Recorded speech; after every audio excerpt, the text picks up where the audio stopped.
नमस्कार मंडळी, रोडवेल राणे या यूट्यूब चॅनलवर तुमच्या सगळ्यांचं स्वागत आहे.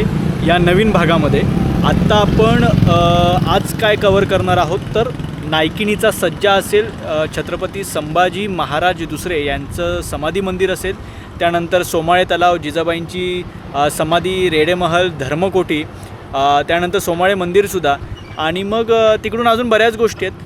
तर आता त्याची सुरुवात कशी करायची, मागचा भाग आपण साधारण अंबरखाण्याच्या इथे संपवला. अंबरखाण्याच्या समोर एक ना 8 वाटेवरचा पन्हाळा दाखवणारी एक छोटीशी वास्तू आहे, भुयारी आहे, ती आपल्याला पाहायची आहे. कदाचित या भागाच्या शेवटी आपण ती पाहू, पण सध्या या भागाची सुरुवात करू. समोर आहेत बाजीप्रभू देशपांडे, त्यांच्या नावाचा चौक. आता तो जो रस्ता आहे तो मागच्या वेळी सांगितला त्याप्रमाणे कोल्हापुरातून येतो. हा बघा, हा जो रस्ता आहे तो अंधार बावडीकडे जातो. हा जो रस्ता मागून येतो आहे तो आपला अंबरखाण्यावरून येतो. आता आपल्याला जायचं आहे ज्या ठिकाणी बाजीप्रभूंचा चेहरा आहे त्याच्या या बाजूला, ठीक आहे, म्हणजे तुमच्या एस टी स्टँडच्या इथे. चला. हां, आणखीन एक खास गोष्ट म्हणजे या बाजूला एस टी स्टँडसुद्धा आहे. सो कोल्हापुराकडे जाणाऱ्या सगळ्या एस टी या ठिकाणाहून बाहेर पडतात आणि इथून आता कोल्हापूरच्या दिशेने जातील. तर आता इथून आपल्याला पहिलं लागेल ते म्हणजे नायकिनीचा सज्जा. चला.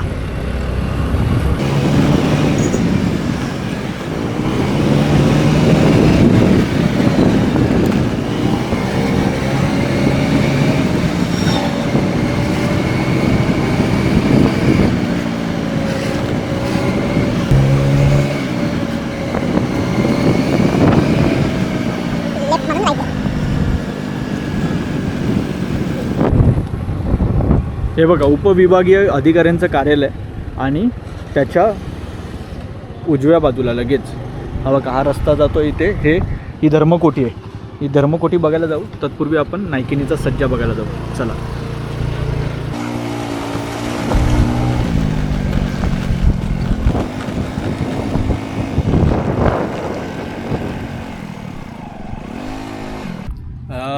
आदिलशहाच्या रंगेलपणाची साक्ष देणारा हा नायकिनीचा सज्जा. पहिली आपण माहिती वाचू काय लिहिली आहे ती, त्यानंतर नायकिनीचा सज्जा. नायकिनी म्हणजे काय, सज्जा तर तुम्हाला माहिती आहे, तर ते आपण जाणून घेऊया. नायकिनीचा सज्जा इब्राहिम आदिलशहा दुसरा याच्या कारकिर्दीत हिजरी सन 1000 अर्थात इसवी सन 1591 या साली बांधलेल्या या 3 मजली इमारतीचे 2 मजले सुस्थितीत आहेत. आतील बाजूस चुन्याचा गिलावा केलेला आहे. हा पहिला, वरती दुसरा, म्हणजे 3 मजली सज्जा ज्या पद्धतीने बोललं जातं तर तो 3ऱ्या मजल्यावर. आता नायकिनी म्हणजे काय तर कलावंतीन किंवा नायकिनी, ज्या नाच गाण्याचा कार्यक्रम मनोरंजनासाठी ज्या बायका करायच्या त्यांना नायकिनी किंवा कलावंतीन म्हटलं जायचं. कलावंतिनीचा सज्जासुद्धा म्हटलं जातं. तर आता आतमध्ये जाऊन पाहूया. या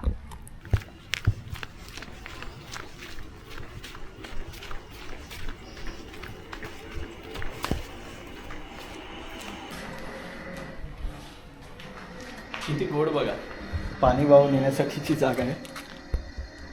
थोडं जवळ.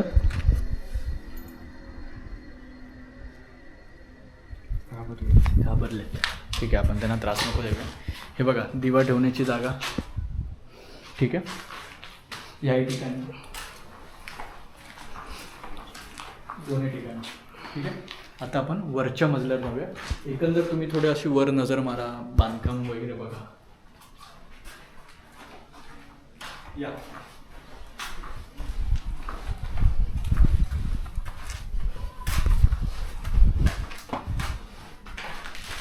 आता हा या लोकांनी दुसरा मजला काउंट केला आहे की पोट मजला हे सांगता येणार नाही.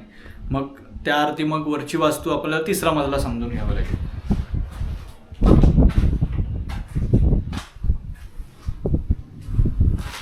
ठीक आहे. या बाजूला एक तटबंदी सदृशच भाग आहे. बाहेरून थेट इथून एंट्रीसुद्धा आहे इथे बघा.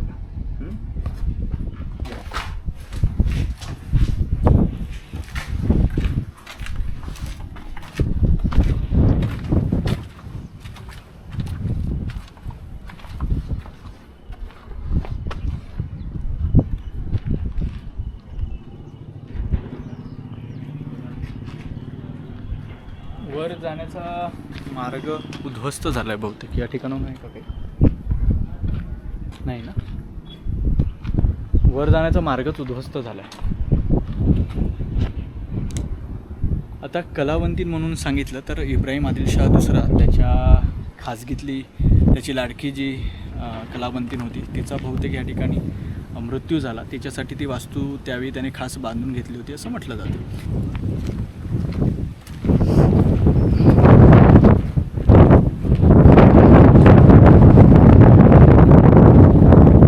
एक काम करूया, काठी आपण अशी मोठी करू जेणेकरून तुम्हाला तरी किमान म्हणजे पाहता येईल व्हिडिओमध्ये. कारण इथे वगैरे पाय टाकून वर जायला काही स्कोप नाही आणि मग उगाच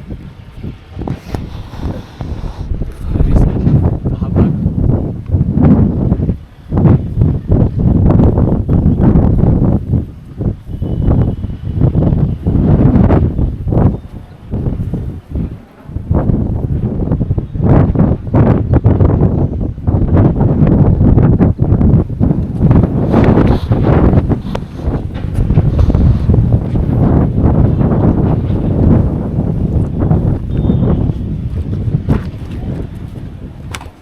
तिसऱ्या मजल्याची भिंत तर दिसते ती बघा तिकडे. याचा अर्थ 1, 2 आणि 3 मजली वास्तू होती. वरती बघा ना, खूप छान कलाकुसर आहे, पण ती पण सगळी उद्ध्वस्त झालेली आहे. पण ठीक आहे, चला बाहेर काढूया आपण. असं म्हटलं जातं की त्याच्या तिसऱ्या मजल्यावर जो नायकिनीचा नाच चालायचा, जे काही मनोरंजनाचे कार्यक्रम चालायचे ते तिकडून सज्जाकोटीवरून पाहिले जायचे. सो खूप इंटरेस्टिंग आहे. चला इथून बाहेर पडूया. समोर धर्मकोटी आहे, ती जाऊन पाहूया.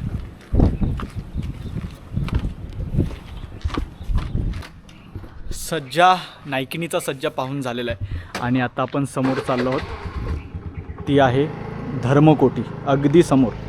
ठीक आहे, तर आता तिकडे जाऊया.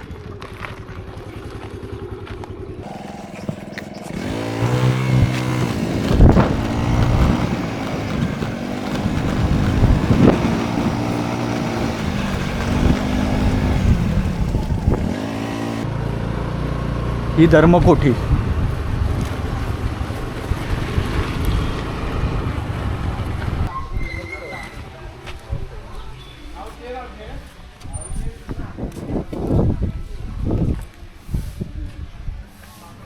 धर्मकोटी सुबक चौरस विधान असलेल्या दुमजली वास्तूला पश्चिम आणि उत्तर दिशेला प्रवेशद्वारे आणि वरील मजल्यावर जाण्यासाठी जिना आहे. कमानयुक्त प्रवेशद्वाराच्या दोन्ही बाजूस गवाक्ष आहेत.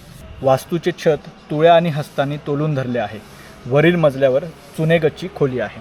आता धर्मकोठी तर बंद आहे, समोर तुम्हाला दिसते. एकदा बघा, टाळं लागलेलं आहे. ठीक आहे, कमानयुक्त प्रवेशद्वार आहे, फार उत्तम आहे. आता काल आम्ही ना आतमध्ये गेलो होतो. सध्या ही जागा पुरातत्व खात्याच्या अंतर्गत आहे आणि आतमध्ये एक प्रदर्शन भरवलेलं होतं, गडकिल्ल्यांसंदर्भातच होतं, म्हणजे फोटोजेनिक होतं ते सगळं. ठीक आहे, तर धर्मकोटी म्हणजे काय, तर धर्माच्या गोष्टी ज्या ठिकाणी व्हायच्या, मग वादविवाद सभा असतील किंवा दान धर्म वगैरे जो असेल, अन्नदान केलं जायचं, ते या धर्मकोटीतून केलं जायचं. एकदा आपण चौफेर एक नजर मारूया. या काय क्वालिटीचं बांधकाम आहे बघा, काय दर्जा आहे बघा.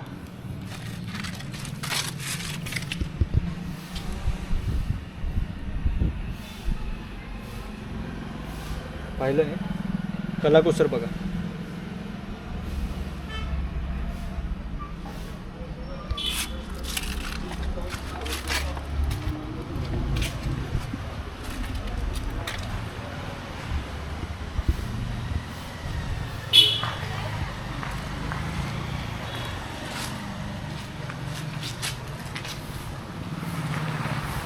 त्या बाजूने काही वरती जाण्याचा काही रस्ता वगैरे मिळतो.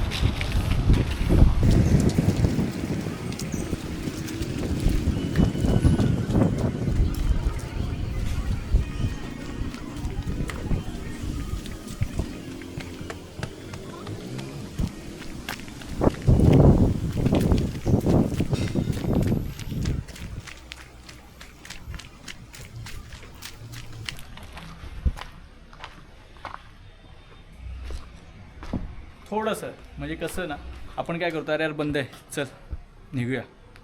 थोडं आता म्हटलं की एकदा मागे जाऊन बघूया, आणि सुदैवाने गच्चीवर जाणारा दरवाजा आहे.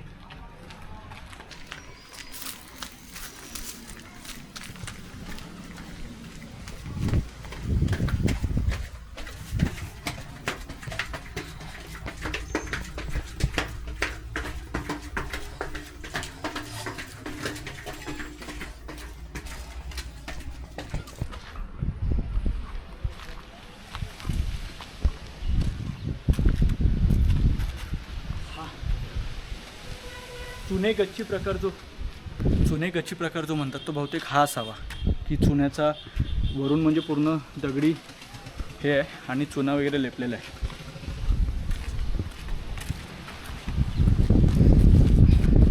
आणि हा टॉप ठीक आहे. समोर बघा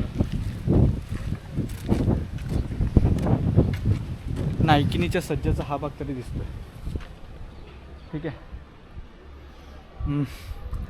एक करता येईल बघतो, ह्या भागातून मला ड्रोन उडवता आला ना तर आम्ही ड्रोन उडवू, त्यामुळे हे थोड्या ह्या सगळ्या गोष्टी जवळून पाहता येतील. चला इथून बाहेर पडूया. आता आपल्याला इथून पुढे गेल्यानंतर लागणार आहे श्री संभाजी महाराज दुसरे यांचं समाधी मंदिर. चला.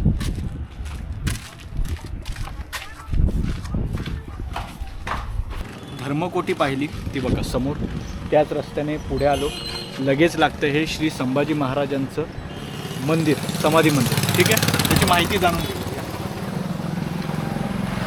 छत्रपती संभाजी महाराज मंदिर एखाद्या लहान वाड्याच्या आकाराचं हे स्मृती मंदिर म्हणजे पन्हाळगडावरील एक अनमोल ठेवा आहे. छत्रपती शिवरायांचे पुत्र राजाराम महाराज यांना 2 पुत्र होते. त्यापैकी संभाजी महाराज हे सन 1714 साली पन्हाळगडाच्या गादीवर आले. त्यांनी अत्यंत चांगला राज्यकारभार केला. त्यांच्या निधनानंतर त्यांची आठवण कायम राहावी म्हणून त्यांच्या पत्नी जिजाबाई साहेब यांनी या मंदिराची बांधणी केली. भक्कम प्रवेशद्वार, नगारखाना, बुरुजयुक्त तटबंदी, 2 बाजूला ओवऱ्या, मंदिराच्या पाठीमागे विहीर अशा पद्धतीनं या मंदिराची रचना करण्यात आली आहे. छत्रपती संभाजी महाराज दुसरे यांची सिंहासनावर विरासन घालून बसलेली काळ्या पाषाणातील सुंदर मूर्ती येथे स्थापन करण्यात आली आहे. खासा महाराजच या रूपानं येथे आहेत अशा पद्धतीनं त्याची व्यवस्था केली जाते. या मंदिराच्या एका पाषाण स्तंभावर संस्कृतमध्ये शिलालेख कोरला असून त्यामध्ये छत्रपती संभाजी महाराज आणि या पन्हाळगडाचं नातं अधोरेखित केलं गेलं आहे. आपण आता आतमध्ये जाऊया आणि संभाजी महाराजांचं जे समाधी मंदिर आहे ते पाहून घेऊया. चला.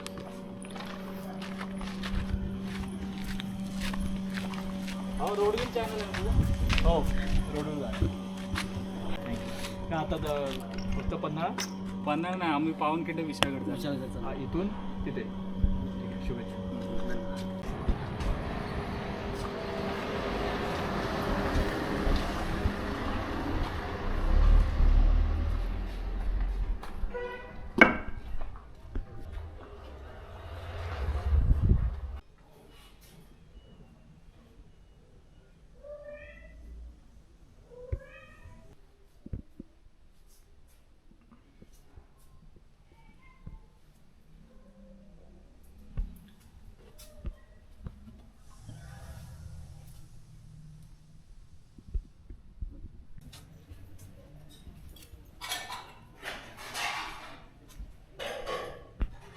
मंदिराच्या एक्झॅक्ट मागे आपण आहोत, म्हणजे समाधी मंदिराच्या एक्झॅक्ट मागे आहोत. आणि ही भुयारी भूमिगत विहीर इथे पाहायला मिळते.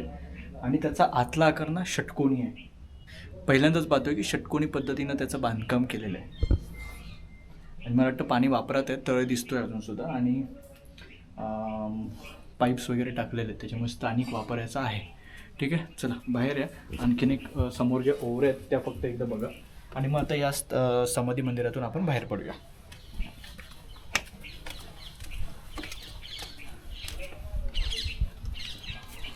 या बघा, या एक असं ही मागची बाजू आहे. ठीक आहे, या बाजूने बाहेर आहे, दाखवतो.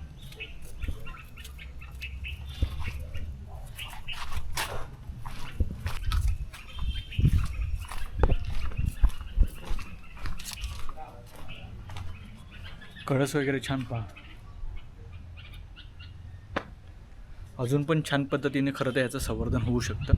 ठीक आहे, तर मी ना तुम्हाला छत्रपती शिवाजी महाराजांची साधारण एक वंशावळ समजावून सांगतो. छत्रपती शिवाजी महाराज, त्याच्यानंतर छत्रपती संभाजी महाराज, छत्रपती राजाराम महाराज. छत्रपती संभाजी महाराजांना जे पुत्र झाले त्यांचं नाव छत्रपती शाहू महाराज, पहिले शाहू, थोरले शाहू ज्यांना आपण म्हणतो. ठीक आहे, आता ते निपुत्रिक राहिले. इथे या ठिकाणी छत्रपती राजाराम महाराजांना 2 मुलं, छत्रपती शिवाजी दुसरे, छत्रपती संभाजी दुसरे. ठीक आहे, आता ही 2 मुलं आली. आता यातले छत्रपती संभाजी निपुत्रिक राहिले. म्हणजे आता ज्यांचं आपण समाधी मंदिर पाहिलं, छत्रपती संभाजी दुसरे हे निपुत्रिक राहिले. छत्रपती शिवाजी दुसरे यांना जो मुलगा झाला त्याचं नाव ठेवलं रामराजे. राजाराम नाही हां, रामराजे. मग हे जे रामराजे आहेत यांना ताराबाईंनी सुखरूप त्यांचा जन्म झाल्यानंतर अशी अफवा उठवली की ते वारले जन्मताच, पण त्यांना सुखरूप एका गडावर ठेवण्यात आलं होतं. आणि मग याच रामराजेंना दत्तक म्हणून छत्रपती थोरले शाहू यांना देण्यात आला. पण मग तिथे म्हणजे याचा अर्थ कोल्हापूरचे छत्रपती रामराजे हे वारस झाले सातारा गादीचे. पण अनफॉर्च्युनेटली ते सुद्धा निपुत्रिक राहिले. मग त्यानंतर मग दत्तक विधानाने जे आज दोन्ही गाद्या ज्या आहेत त्या दत्तक विधानाने पुढे पुढे चाललेल्या आहेत. पण साधारण ही महाराजांची वंशावळ या ठिकाणी संपते. त्यापैकी राजाराम महाराजांचे दुसरे पुत्र संभाजी महाराज दुसरे त्यांची ही समाधी. आता इथून बाहेर पडूया. अगदी बाजूला खेटून रेडे महाल नावाची एक वास्तू आहे, ती पाहूया. त्याच्यासमोर सोमाळे तलाव आणि सोमेश्वर मंदिर आहे, ते पाहू. आणि मग त्यानंतर पुढचा दौरा सुरू ठेवू. चला. संभाजी महाराज दुसरे यांचं जे समाधी मंदिर आहे त्याच्यासमोर ही एक समाधी आहे. आता ही समाधी त्यांच्याच पत्नी जिजाबाई दुसऱ्या म्हणजे आपल्या राजमाता नाही यांच्या पत्नीचं नाव ही जिजाबाई होतं, तर त्यांची समाधी असं म्हटलं जातं. पण अनेकदा ज्या महिला असतात त्यांचं तुळशी वृंदावन असतं, पण मला कल्पना नाही की गंभा ज्या असतात गंगा भगीरथी त्यांचं फक्त समाधीस्थळ करून वरती आता पादुका दिसत आहेत, तर त्याचा अंदाज लावता येत नाही. पण एक म्हटलं जातं की जिजाबाईंची समाधी असू शकते. पुढे एक समोर महादेवाचं मंदिर आहे आणि दीपस्तंभ आहे. आता हे पाहून आपण हे बघा समोर तिथे रेडे महल आहे, तर तो पाहूया. आणि अगदी त्याच्या समोर सोमाळे तलाव आहे, तर तो पाहूया. चला.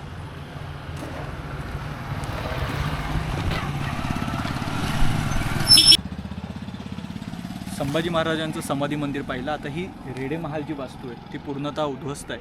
उद्ध्वस्त बाजू मी तुम्हाला दाखवतो, पण काय माहिती दिली ते एकदा वाचूया. आदिलशाही काळामध्ये पन्हाळगडावर अनेक इमारती बांधल्यात. त्यातील वास्तुशास्त्राचा एक सुरेख नमुना असणारी ही इमारत आहे. या इमारतीच्या वरच्या मजल्याचा काही भाग ढासळला आहे, पण त्या ढासळलेल्या इमारतीच्या छताचा सुंदर नक्षीकाम असलेला भाग या इमारतीच्या गतवैभवाची साक्ष देतो. पन्हाळगडावरील सर्वच इमारतींचा उपयोग काळानुरूप बदलत गेला आहे. ही इमारत नंतरच्या काळात रेडे किंवा जनावरं बांधण्यासाठी वापरली गेल्यामुळे रेडे महल म्हणून ओळखली जाते. ठीक आहे. आता याची एक मागची बाजू बघूया. या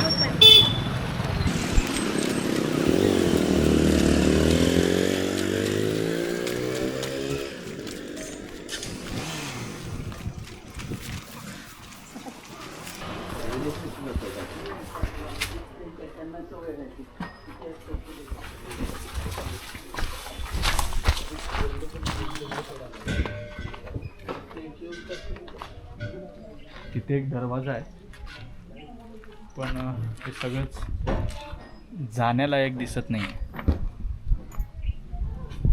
बाकी वास्तू साधारण ही अशा पद्धतीनं पडलेली आहे.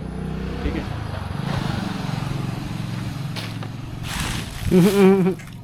पायात जाणार. चला. रेडे महाल पाहून झाला की इथूनच समोर रामचंद्रपंत अमात्य बावडेकर यांची समाधी आहे.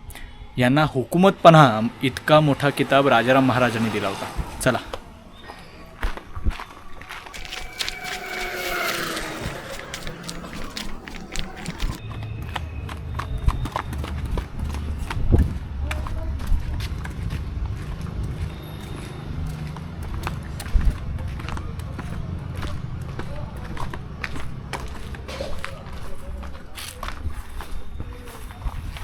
आता ही समाधी कोणाची त्याची कल्पना नाही.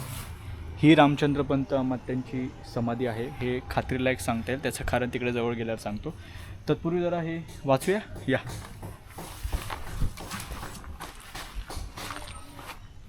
रामचंद्रपंतांचा जन्म 1650च्या दरम्यान झाला असावा. सन 1672 साली पंतांना अमात्यपद मिळालं, म्हणजे वयाच्या 22व्या वर्षी मिळालं.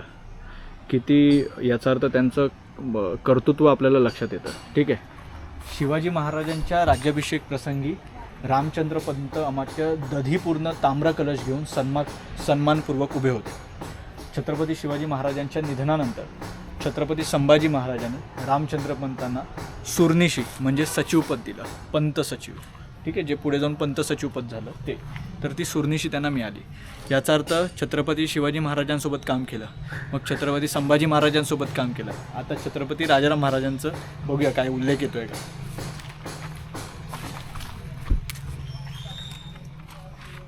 संभाजी महाराजांनी कुडाळपासून नरगुंद तुंगभद्रे पावे तो देश रामचंद्र पंतांच्या स्वाधीन केला. त्यावेळी त्यांनी विशेष श्रमसाहस करून कित्येक देशदुर्ग संपादन केले. छत्रपती संभाजी महाराजांच्या मृत्यूनंतर औरंगजेबाच्या स्वारीचा जोर इतका वाढला होता की छत्रपती राजाराम महाराजांना रायगडावरून निष्ठून पन्हाळगड मार्गे जिंजीस जावे लागले. छत्रपती राजाराम महाराजांच्या अष्टप्रधान मंडळामध्ये रामचंद्र पंत अमात्यांना पुन्हा एकदा अमात्यपद मिळालं.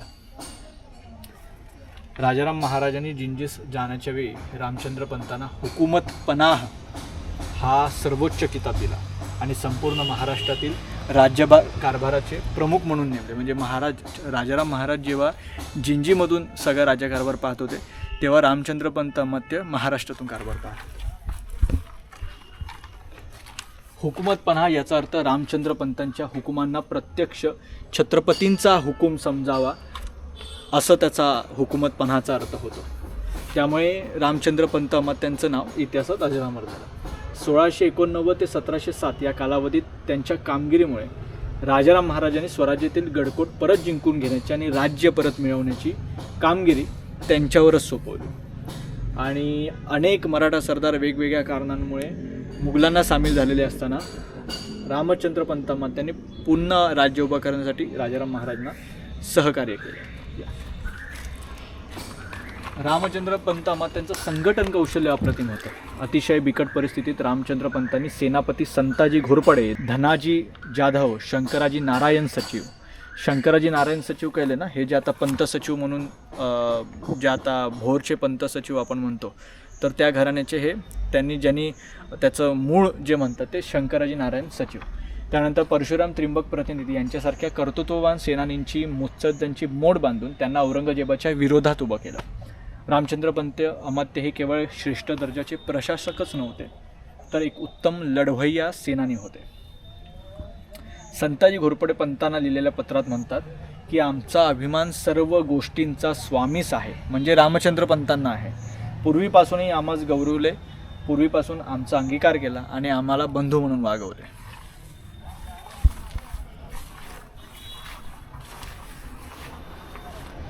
आता छत्रपती राजाराम महाराजांच्या मृत्यूमुळे स्वराज्यावर पुन्हा एकदा संकट आलं. अशावेळी पुन्हा एकदा पंतांनी काय केलं की सर्व मराठा सरदारांना प्रोत्साहन देणारी पत्र पाठवली. छत्रपती गेले, आता राज्य रक्षण करणे तुम्हाकडे आहे.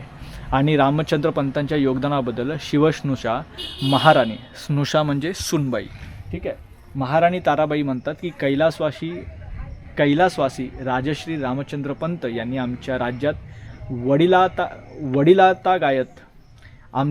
वडिलाता गायत निष्ठेने सेवा केली. मोडीले राज्य त्यांनी सांभाळून यशकीर्ती संपादिली. म्हणजे रामचंद्र पंत अमात्य वारल्यानंतरचं हे साधारण त्यांचं पत्र लिहिलेलं वाटतंय.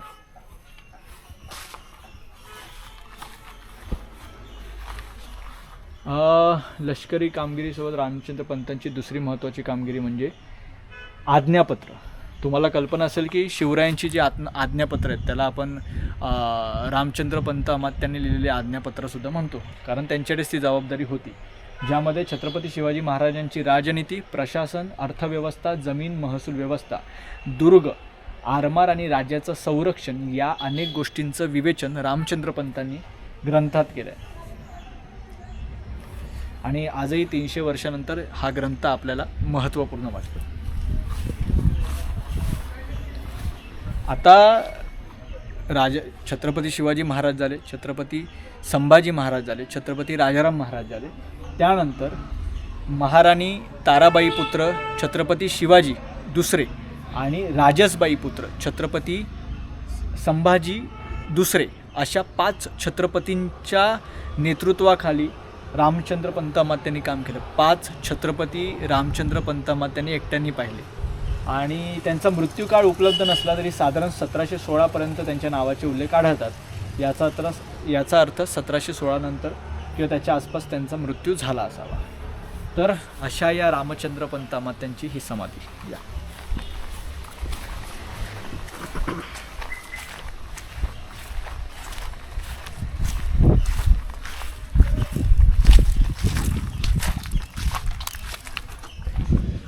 आता आतमध्ये विष्णुपद नाही आहे, तरी पण असं म्हटलं जातं की जी ब्राह्मणांची समाधी असते त्याच्यावर विष्णुपद असतं आणि जी क्षत्रियांची समाधी असते त्याच्यावर शिवपिंड असते. आता मी म्हटलं की ही खात्रीलायक रामचंद्र पंत अमात्यांची समाधी कशी, तर त्याचा उल्लेख श्री रामचंद्र हा तुमचा हा जो राम आहे ना, हा रा जो लिहिला आहे हा मोडी भाषेतला रा आहे बरं का. म वगैरे बाकी सगळं मराठी आहे, पण हा मोडी भाषेतला रा आहे. ही समाधी तुम्ही पाहिला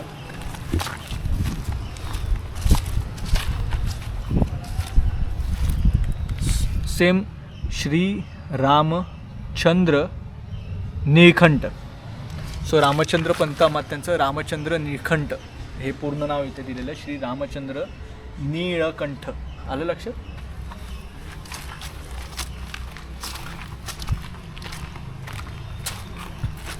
चारही ठिकाणी ते त्यांनी कोरलेलं आहे त्यांचं नाव. म्हणजे तिसरं आणि या ठिकाणी चौथं, म्हणजे दोन बाजूला रामचंद्र श्री रामचंद्र निळकंठ आणि या दोन बाजूला श्री रामचंद्र आणि रामचंद्र पंत अमात्यांची समाधी. ठीक आहे. हे दस्तूरखुद्द रामचंद्र पंत अमात्य बावडेकर. या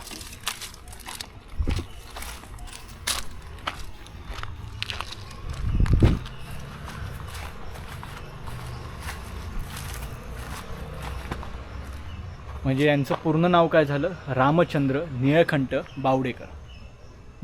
आणि मागे त्यांच्या आज्ञापत्रातलं शिवरायांची राजनीती, राजा व राजधर्म, प्रधान प्रशासन संघटन, गडकोट, आरमार आणि सावकार हे मात्र तुम्हाला इथे येऊन वाचावं लागेल.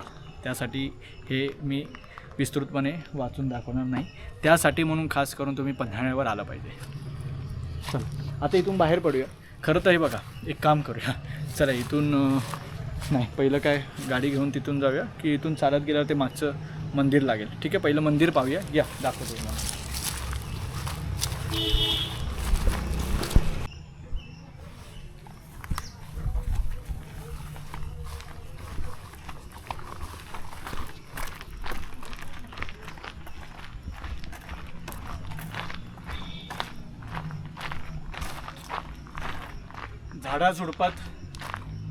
या झाडाझुडपात दिसलेलं मंदिर दिसतं. या झाडाझुडपात लपलेलं मंदिर दिसतंय का. अशी बरीच आडवाटेवरची ठिकाणं या पन्हाळ्यावर आहेत आणि या भागाचा शेवट खूप छान ठिकाणी होणार आहे. ती जागा पाहिल्याशिवाय व्हिडिओ स्किप करू नका. आय नो तुम्ही स्किप करत नाही, पण नवीन मंडळी कोणी ज्यांना सवय नाही लॉंग टर्म व्हिडिओ बघण्याची त्यांच्यासाठी.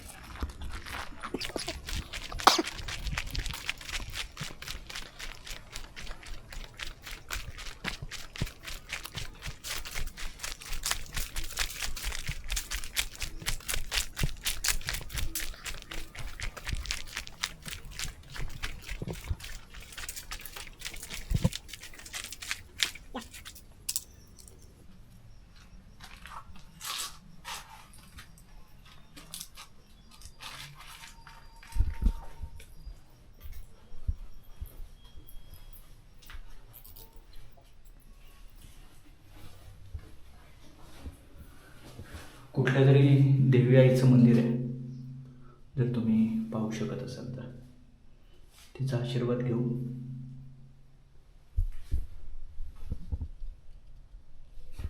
आणि आता सोमाळे तलाव पाहायला जाऊया. चला.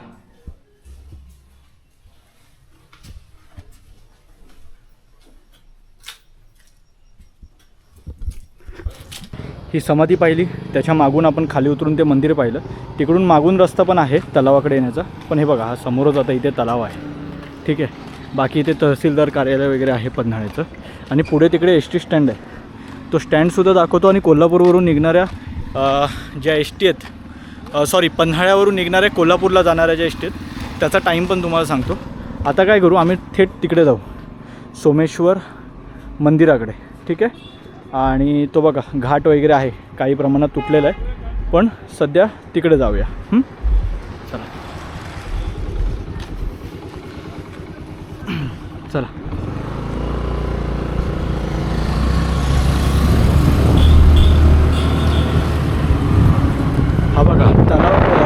मंदिराकडे जायला असा फिरून रस्ता आहे. मनीषराव जरा एस टी स्टँडकडे या. जाता जाता आता एस टी स्टँडमध्ये तुम्हाला वेळ पण दाखवून टाकतो ना. हे बघा, हे साधारण वेळापत्रक आहे. तुम्हाला मी वेळा वाचून दाखवतो. सकाळी 6:30, 8, त्यानंतर 9, त्यानंतर 10, 10:30, 11, 12:45, 14, 15, 16, म्हणजे एका तासाने अर्ध्या तासाने आहेच. 17 म्हणजे 5:35, त्यानंतर पुन्हा संध्याकाळी 6 वाजता. मग शेवटची जी आहे ती 20ला, म्हणजे रात्री 8 वाजता पन्हाळ्यावरून कोल्हापूरला जाते. ठीक आहे. आणि कोडोलीला जाणाऱ्या गाड्या आहेत ज्या सकाळी 11:10ची आहे, त्यानंतर 1:15ची दुपारी आणि संध्याकाळी 6ची. ठीक आहे. तर हे पन्हाळ्यावरचं बसस्थानक आहे. आता पुन्हा गाडी मागे घेतो आम्ही आणि तो जो मी म्हटलं आता ह्या रस्त्याने आपण आलो आणि एक राईट तिकडे जातो, तो मंदिराकडे जातो. चला मनीषराव.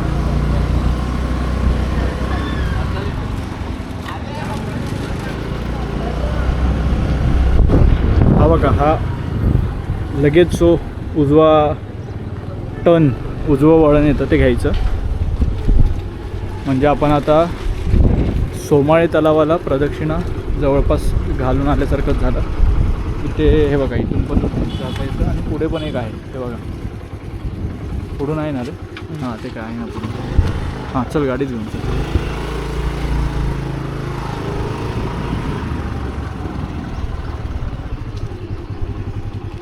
ठीक आहे. ही बघा, ही बघा.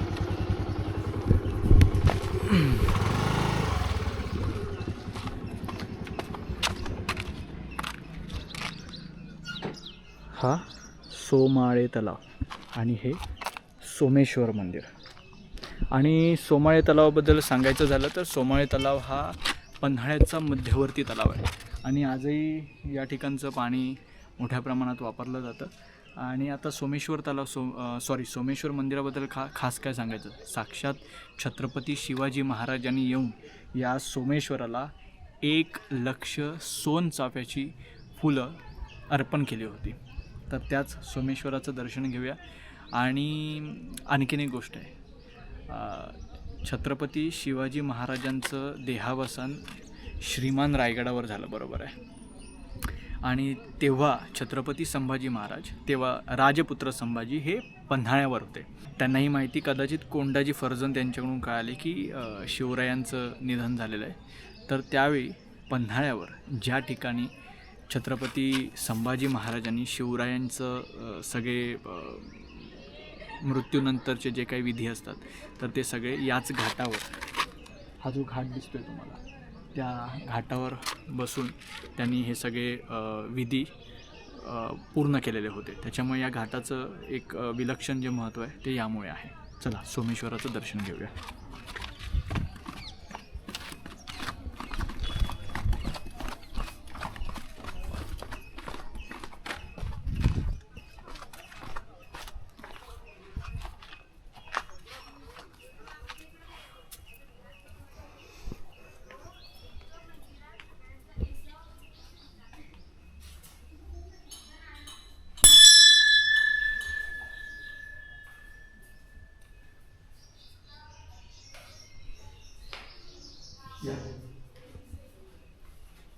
नागदेवतेचं शिल्प आहे, गणरायाचं शिल्प आहे.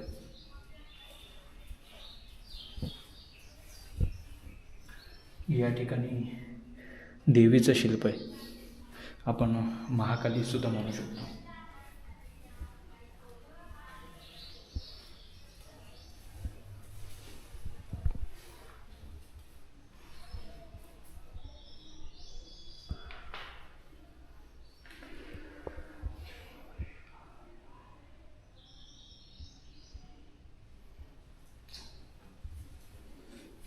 तुम्ही दर्शन घेतलं.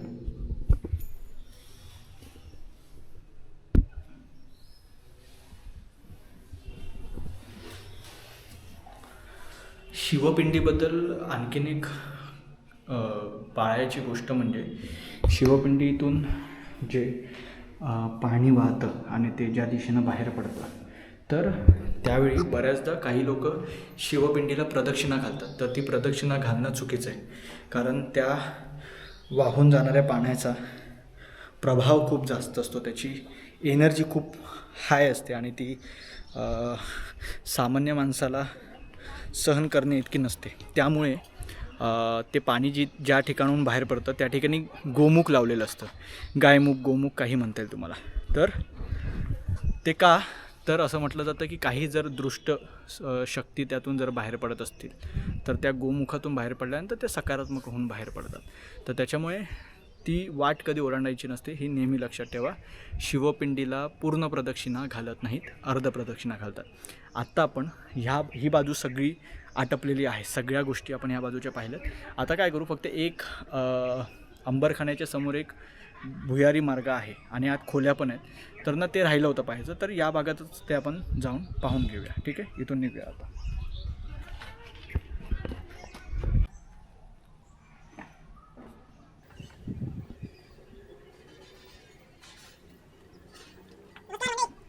इकडे खाली या.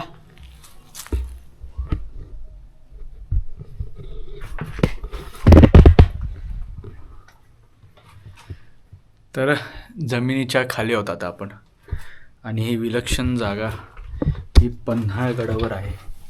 आता हे इकडे हे टाक आहे, याच्या आतमध्ये आहे.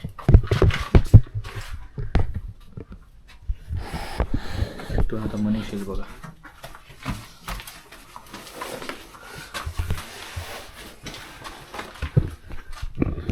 इथे एक बंद खोली आहे आणि मनीषराव विसरून आलेत. आपला मोठा टॉर्च दिसते का? एक मला वाटतं ध्यानधारणेसाठी उत्तम अशी ही खोली आहे. ठीक आहे, सो या खोलीतून बरोबर आहे, ही एक खोली आहे. इकडे मला वाटतं गौतम बुद्धांची ही हे मूर्ती. ठीक आहे, याचा अर्थ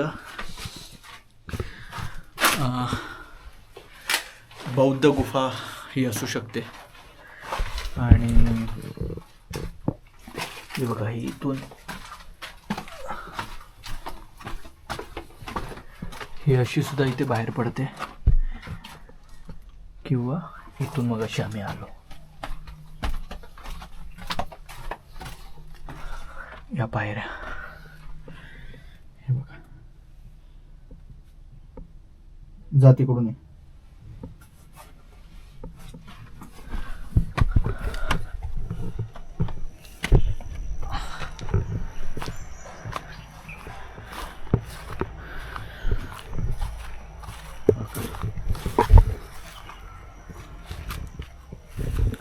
मनुष्याला इथून, आणि मग अशी जे मला नमस्कार केला ती ही जागा. तर ही जी जागा आहे ती अंबरखाना परिसरात आहे. तुम्ही शोधा, तुम्ही त्याचा फोटो काढा, व्हिडिओ काढा आणि इंस्टाग्रामला टॅग करा. सो पन्हाळ्यावरचा हा नवा टास्क, नवी मोहीम तुमच्यासाठी, की तुम्ही जागा शोधा आणि टॅग करा. ठीक आहे, तर या भागाची सांगता आता आपण करतो आहे. तुर्तास इथेच थांबतो. आता आपला जवळपास 70% पन्हाळा एक्सप्लोअर करून झाला आहे.